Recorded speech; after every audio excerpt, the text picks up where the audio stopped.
এখন আছি ক্যালাঙ্গুট বিচ। ক্যালাঙ্গুট বিচে এসছি স্নান করতে। আর এই বিচের দিকে যাবো।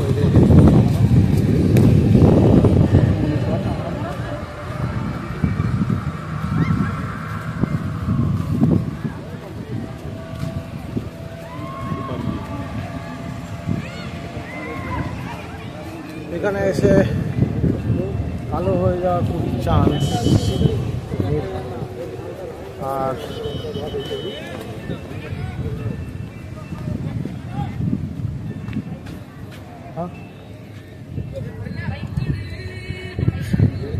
बैठो गया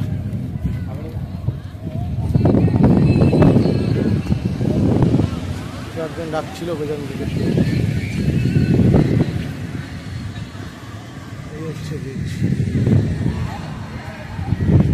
ক্যালাঙ্গুট বিচটা এখানে সবথেকে পপুলার বিচ। এই বিচটা খুবই সুন্দর। আর পুরো যে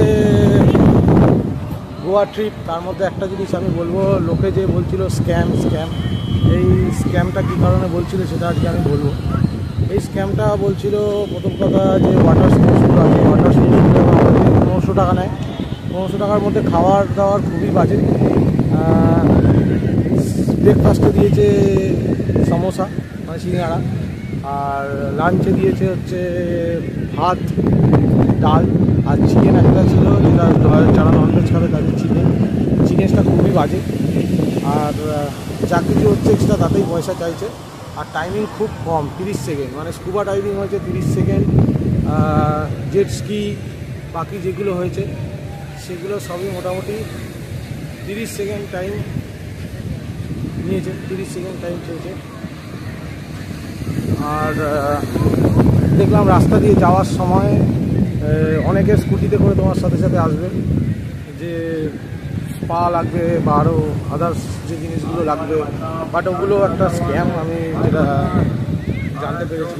ঠিক আছে, তো তোমরা যদি যেখানেই যাচ্ছ একটু ভ্যালিডিটি জেনে নিও আর গুগলে প্রপার রিভিউ নিয়ে নিও।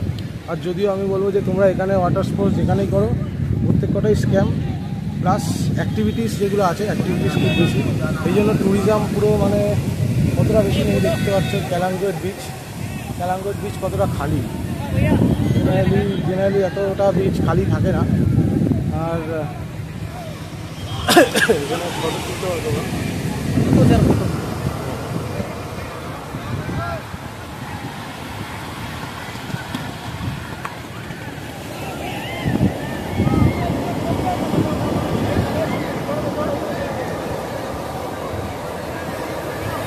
সমুদ্রের ঢেউয়ের প্রচণ্ড শব্দ শোনা যাচ্ছে এখানে।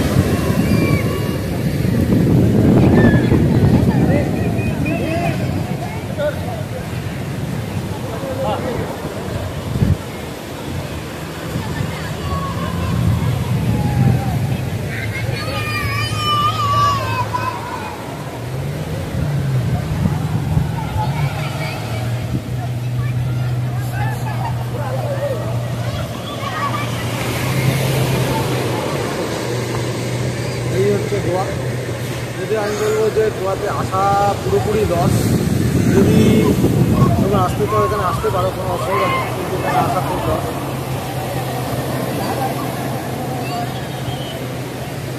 এই টাকাতে তোমরা মালদ্বীপ, থাইল্যান্ড সব জায়গায় ঘুরতে পারো।